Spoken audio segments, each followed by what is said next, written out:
नमस्कार दोस्तों, स्वागत करता हूं अपने इस यूट्यूब चैनल में जिसका नाम है अनुज गोरखपुरिया। आशा करता हूं कि आप लोग कुशल मंगल होंगे और अच्छे से होंगे।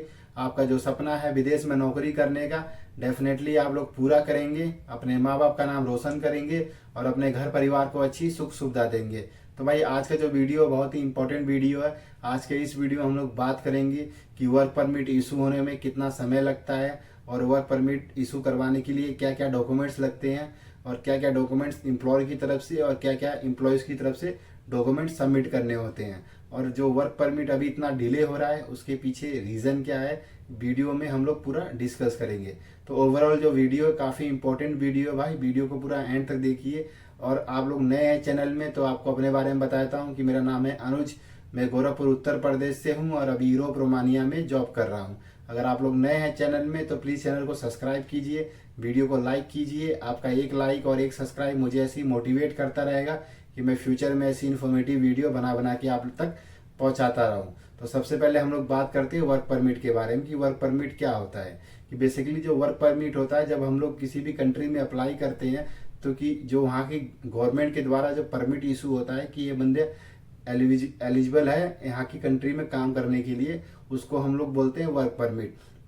बट वर्क परमिट इशू कराने के लिए कुछ इंपॉर्टेंट डॉक्यूमेंट्स की रिक्वायरमेंट होती है, जो डॉक्यूमेंट जो हमें एम्प्लॉय की तरफ से और एम्प्लॉयर की तरफ से दोनों डॉक्यूमेंट्स को हमें जो यहाँ जिस कंट्री में हम लोग अप्लाई करते हैं, सपोज दैट अगर आप लोग रोमानिया में अप्लाई कर रहे हैं काम के लिए, तो आपकी जो डॉक्यूमेंट्स हैं और यहाँ के जो एम्प्लॉयर के डॉक्यूमेंट्स हैं वो सब ऑनलाइन अपॉइंटमेंट के लिए अप्लाई होता है। तो सबसे पहले हम लोग डॉक्यूमेंट्स की बात करते हैं कि जब हम लोग वर्क परमिट के लिए क्या क्या इंपॉर्टेंट डॉक्यूमेंट्स लगते हैं। तो बेसिकली पहले हम बात करते हैं एम्प्लॉय की तरफ से। तो एम्प्लॉय की तरफ से डॉक्यूमेंट्स जो लगते हैं, आपका जो वैलिड पासपोर्ट हो गया, आपका जो रिज्यूमे जिसको हम लोग सीवी बोलते हैं, सीवी हो गया। देन आपका फिट टू वर्क का सर्टिफिकेट हो गया, जबकि आप मेडिकली फिट हैं काम करने के लिए। देन आपका पीसीसी हो गया। ये इंपॉर्टेंट 4 डॉक्यूमेंट्स होते हैं जो एम्प्लॉय की तरफ से लगता है यहाँ की एम्बेसी में सबमिट करने के लिए। अब बात करते हैं एम्प्लॉयर की तरफ से क्या क्या लगता है। तो भाई एम्प्लॉय की तरफ से जो होता है, जॉब ऑफर होता है, जो जिसको बोलते हैं हम लोग offer letter. Then contact paper होता है, कॉन्टैक्ट पेपर में पूरा डिटेल होता है, हर एक चीज सैलरी के बारे में, अकोमोडेशन के बारे में प्रॉपर होता है, उसको बोलते हैं गारंटी लेटर। तो गारंटी लेटर होता है। ऑफर लेटर हो गया। और कंपनी के जो डॉक्यूमेंट्स हैं, जो कंपनी जैसे मान लीजिए कंपनी के बारे में पूरा बायोडाटा, उसका एक फाइल लगता है। ये सब डॉक्यूमेंट्स मिला के आपका ऑनलाइन जो है पहले अपॉइंटमेंट लेते हैं वर्क परमिट के लिए। जो पहला प्रोसेस होता है वर्क परमिट इशू कराने के लिए, तो सबसे पहले लेते हैं वर्क परमिट का ऑनलाइन अपॉइंटमेंट। जब हमें ऑनलाइन अपॉइंटमेंट जो फिलहाल जो है भाई मिनिमम कम से कम 1.5 से 2 महीने में यहाँ की रोमानिया इमिग्रेशन में जो ये सब डॉक्यूमेंट जमा होता है, तो उसकी अपॉइंटमेंट लेते हैं। मिनिमम कम से कम 1.5 से 2 महीने के अंदर उसकी अपॉइंटमेंट मिलती है। अपॉइंटमेंट की जिस दिन डेट रहती है उस दिन आपके जो डॉक्यूमेंट जो होते हैं वो ओरिजिनल जो फिजिकल, उसको उस दिन सबमिशन होता है। तो उसको फिजिकल सबमिशन मतलब बोलते हैं कि भाई जो आपके जितने भी डॉक्यूमेंट्स हैं और जो एम्प्लॉयर्स के डॉक्यूमेंट है वो उस दिन पूरा फाइल इकट्ठा होके उस दिन जो है फिजिकल सबमिशन होगा। तो फिजिकल सबमिशन होने के बाद एक नॉर्मल जो प्रोसेस होता है भाई, कम से कम 20 से 1 महीने के अंदर आपका वर्क परमिट इशू हो जाता है। पर जब से रोमानिया शेंजन कंट्री में आया है तो भाई जो वर्क परमिट है, वर्क परमिट इशू होने में काफ़ी ज़्यादा समय लग रहा है। जैसे कि मान के चलिए 3 महीना 4 महीना, किसी भाई का कम से कम 7-8 महीना भी हो गया। तो भाई इन केस में मैं आप लोगों को यही बोलूँगा कि आप एक बार अपने एजेंट से और उससे अपना कांटेक्ट करिए कि इतना टाइम क्यों लग रहा है। तो ये हो गया भाई एक नॉर्मल जो वर्क परमिट होता है इशू करने के लिए क्या क्या डॉक्यूमेंट्स लगते हैं और कितना टाइम लगता है, स्टैंडर्ड टाइम। बट जब से शेंजन कंट्री में आया है रोमानिया, तो वर्क परमिट इशू होने में क्या दिक्कतें आ रही है, इतना समय क्यों लग रहा है, उसके बारे में हम लोग डिस्कस करेंगे अब। तो भाई सबसे पहले मैं आप लोगों को बताता हूँ कि जब से रोमानिया शेंजन कंट्री में आया है, तो शेंजन कंट्री में आने के बाद क्या कि भाई यहाँ की जो डॉक्यूमेंट्स की वेरिफिकेशन थी और जो हायरिंग प्रोसेस था और जो इमिग्रेशन प्रोसेस था पूरा चेंज हो गया है। क्योंकि पहले जो भाई वर्क परमिट का जो स्टैंडर्ड प्रोसेस था, 1.5 से 2 महीने के अंदर हाथ में वर्क परमिट इशू होके आ जाता था और 4 से 5 महीने के अंदर जो बंदा किसी भी कंट्री से रोमानिया के अंदर काम करने के लिए आ जाता था।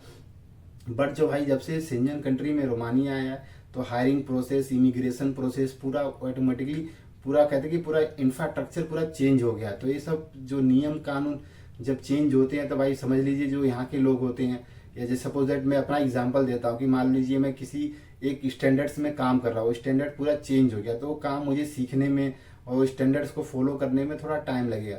तो ऐसे ही एक थोड़ा सा एग्जांपल इनका ये भी है, डिले होने का कारण इसका ये भी है कि जो जो ईयूई है, जो यूनियन संघ है, जो शेंजन जिसको बोलते हैं हम लोग, उसका जब अब रूल और रेगुलेशन फॉलो करना है किसी भी हायरिंग प्रोसेस में, किसी भी इमिग्रेशन प्रोसेस में, क्योंकि हम लोग किसी को भी इतनी आसानी से वो लोग वर्क परमिट इशू नहीं कर रहे। तो उसके पीछे क्या है भाई, आपका पूरा एम्प्लॉय का पूरा बायोडाटा प्रॉपर तरीके से चेक करना, उसका जो बैकग्राउंड है हर एक तरीके से चेक करना, देन एम्प्लॉयर का जो हर एक चीज चेक करना कि जब आपका एम्प्लॉय जो है किसी भी कंट्री से आएगा तो यहाँ से प्रॉपर उसको फैसिलिटी मिलेगी, काम मिलेगी, जो यहाँ के जो शेंजन कंट्री के जो नियम है, जो लोकल कंट्री के नियम है, उसको आप लोग फॉलो करेंगे। तो भाई यहाँ का जो काफ़ी स्ट्रिक्ट है काम के मामले में, वर्किंग आवर्स के मामले में, सैलरी के मामले में, गवर्नमेंट काफ़ी हर एक चीज़ों में इन्वॉल्व रहती है। तो ये काफ़ी अच्छा भी है भाई कि कोई भी अपनी मनमानी नहीं कर सकता है कि हम आपको इतना सैलरी देंगे, आपसे इतना घंटा वर्किंग आवर्स कराएंगे। तो जो गवर्नमेंट का डायरेक्टली इन्वॉल्व है इस चीज़ों में, तो काफ़ी अच्छा है भाई, और होना भी चाहिए इन्वॉल्वमेंट, क्योंकि जो बाहर से लोग आदमी आ रहे हैं उनको बोला जा रहा है कि 40 आवर्स की ड्यूटी रहेगी, तो 40 आवर्स की ड्यूटी हो रही है, बाकी 2-3 घंटा जो ऊपर नीचे हो जाता है कोई फर्क नहीं पड़ता है। अब बात डिले का यही कारण है भाई कि जब हम लोग वर्क परमिट के लिए अप्लाई करने फिलहाल अब, तो वर्क परमिट में डिले इसलिए हो रहा है कि जो यहाँ की जो एक बार में जब से शेंजन कंट्री आया, यहाँ की गवर्नमेंट ने बोल दिया कि भाई मुझे 12 लाख लोगों की डिमांड है, कहीं से भी हायरिंग करिए, नो प्रॉब्लम। तो जो हायरिंग है ये ऑटोमेटिकली मान के चलिए, इसकी इमिग्रेशन जो है भाई एक छोटा इमिग्रेशन होता है, इससे पहले ज़्यादा यहाँ पर हायरिंग नहीं होती थी। अब इमिग्रेशन के ऊपर इतना सारा लोड आ गया है, मान के चलिए कि भाई एक एक दिन में 10-10 हज़ार 15-15 हज़ार जो उनके पास फाइलें आ रही है। अब सोचिए उन फाइलों को चेक करना, प्रॉपर तरीके से चेक करना, उनके स्किल्स के हिसाब से उनकी फाइल चेक करना, एम्प्लॉयर का बैकग्राउंड चेक करना, एम्प्लॉय का बैकग्राउंड चेक करना। तो नॉर्मल भाई अभी कम से कम 3 से 4 महीने का टाइम ले रहे हैं वर्क परमिट इशू होने में, क्योंकि भाई एक ही मात्रा में मान के चलिए भाई किसी भी हर एक कंट्री से, रोमानिया में अभी शेंजन का जो वीज़ा है, रोमानिया कंट्री बहुत इजीली दे रहा है, और कंट्री इतना आसानी से नहीं दे रहा। अगर आप लोग पोलैंड की बात करें, पुर्तगीज़ की बात करें, माल्टा की बात करें, और किसी भी कंट्री की बात कर लें, स्पेन की बात कर लें, इतना आसानी से नहीं दे रहा जितना इसका इजी प्रोसेस है। अभी भी बहुत ही इजी प्रोसेस है रोमानिया का, अलग कंट्री का मान के चलिए इतना इजी प्रोसेस नहीं है। तो ये सब प्रोसेस में भाई हर एक चीज़ जांच पड़ताल करने में और बैकग्राउंड चेक करने में, वर्क परमिट में इतना टाइम लगता है। कम से कम अभी मान के चलिए 4 से 5 महीने में स्टैंडर्ड टाइम हो गया वर्क परमिट इशू होने का। अब बात करते कुछ भाई के जो है वर्क परमिट 10 से 8 महीने और 1-1 साल भी लग जा रहे हैं वर्क परमिट इशू होने में।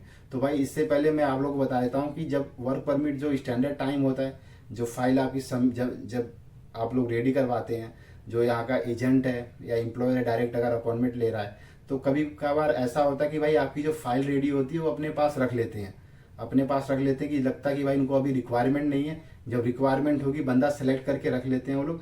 जब लगता है कि भाई इसकी रिक्वायरमेंट मुझे अभी नहीं है, अभी मेरे पास बंदे हैं, जब जाएंगे तो इसको हम लोग बुलाएंगे। तो ऐसा भी होता है भाई, काफ़ी लोगों के साथ होता है कि उनकी जो फाइल है सब कुछ रेडी करके भेज देते हैं, बट वर्क परमिट इशू नहीं होता। तो उसके पीछे यही रीज़न है भाई कि जो यहाँ का एम्प्लॉयर है, एजेंट है, वो बंदे के लोगों को सेलेक्ट करके उनकी फाइल अपने पास रख लेते हैं 2 महीना, 3 महीना, 4 महीना, 5 महीना, 6 महीना। फिर उसको बोलते भाई दोबारा अपना पीसीसी करा के दो। जब उनको लगता है कि भाई ज़रूरत है तो उस हिसाब से लोग बंदों की हायरिंग करते हैं। तो भाई कभी भी मैं आप लोग को यही बोलूँगा कि जब आप लोग एजेंट को पैसा देते हैं या किसी भी कंट्री में जब आप लोग अप्लाई करते हैं, पैसा देने का प्रोसेस है, तो भाई जब तक आपका ऑफर लेटर आता है तो उसको कुछ परसेंटेज, बोलते 2%, 3%, 4% पैसा दे। जब आपका वर्क परमिट इशू हो जाता है तो उसको बेशक आप लोग आधी पेमेंट कर दे, इशू नहीं है, बट जो पैसा भी देने का जो हिसाब होता है वर्क परमिट तक भाई वेट करें। जब तक आपका वर्क परमिट इशू करा के आपका एम्प्लॉयर जो आपका एजेंट नहीं दे रहा तो उसको भाई पेमेंट उसी हिसाब से दे। काफ़ी भाई लोग देखता हूँ कि भाई अभी मेरे पास एक मैसेज आया था कि बोलता है कि मैंने 20,000 रुपया अपना इंटरव्यू में से पहले दे दिया था और मैं इंटरव्यू में फेल हो गया। तो भाई इंटरव्यू से पहले पैसा कहीं नहीं देना है, आप लोग समझ लीजिए इस बात को नॉर्मल, कि जब तक आपका वर्क परमिट ऑफर लेटर नहीं इशू होता है उसी हिसाब से आप लोगों को कम से कम ज़्यादा पैसा उसको नहीं देना कि आपको भी धक्का लगे कि आपका भाई सिलेक्ट नहीं हुए, आपका वर्क परमिट में टाइम लग गया। तो उसी हिसाब से पैसे की जो इंस्टॉलमेंट होती है, काफ़ी जो एजेंट होते हैं वो लोग बोलते हैं कि भाई मैं जब आपका वर्क परमिट इशू करा दूंगा तभी आपसे मैं हाफ पेमेंट लूंगा, इतना पेमेंट की डील करा देते हैं। जब मैं वीज़ा दूंगा तो मैं आपसे फुल पेमेंट लूंगा। और कोई भी एजेंट बोलता है भाई कि मैं आपको 4 महीने में, 5 महीने में, 6 महीने में यूरोप कंट्री में, रोमानिया में भेज दूंगा, तो भाई उसकी बात है बिल्कुल भी भरोसा मत करिए। ये नॉर्मल प्रोसेस है भाई, हर एक चीज़ में टाइम लगता है।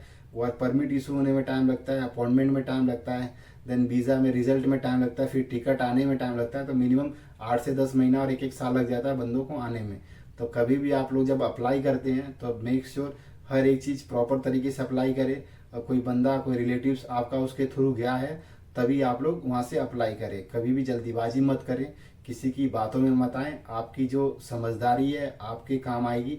और आप जो पैसा, आपकी जो हार्ड मनी है, जो आपकी सेविंग है, किसी को भी इतनी जल्दीबाजी मत दीजिए, करिए देने के लिए जब तक आपको ट्रस्ट नहीं होता कि ये बंदा जेन्युइन है और कोई फीडबैक नहीं देता इसका कि हाँ ये बंदा जेन्युइन है। काफ़ी लोग बंदे भाई ऐसे भी फीडबैक देते हैं कि उनका 10% 5% फीस भी लग जाए, जो उनके चार्जेस मिल जाए। कुछ अपने भाई लोग भी होते हैं, अपने रिलेटिव्स भी होते हैं, जो दूसरे को पैसा काटने के लिए फिर सजेशन देते हैं कि एजेंट से अपना काम करवा लो। बट मैं आप लोगों को यही बोलूँगा भाई कि जब तक आपका वर्क परमिट इशू नहीं होता है, जब तक कम से कम ज़्यादा से ज़्यादा पैसा मत दीजिए जो आपको दिक्कत ना हो। आशा करता हूँ भाई कि ओवरऑल जो वीडियो काफ़ी इन्फॉर्मेटिव लगा होगा आप लोगों को और अच्छा लगा होगा। अच्छा लगा तो प्लीज़ चैनल को सब्सक्राइब कीजिए और लाइक कीजिए। अगर आप लोगों को कुछ पूछना है कमेंट करिए। पर्सनल मुझे अगर कुछ पूछना है तो मेरे पर्सनल जो इंस्टाग्राम फेसबुक का मैसेज अकाउंट है उस पर मुझे मैसेज करिए। और कुछ डिले हो जाता है भाई तो प्लीज़ थोड़ा बुरा मत मानिए, मैं भी बिजी शेड्यूल रहता है काम का भी और हर एक चीज़ मुझे देखना पड़ता है। तो मिलते हैं दूसरे इन्फॉर्मेटिव वीडियो में, जब तक के लिए जय हिंद जय भारत।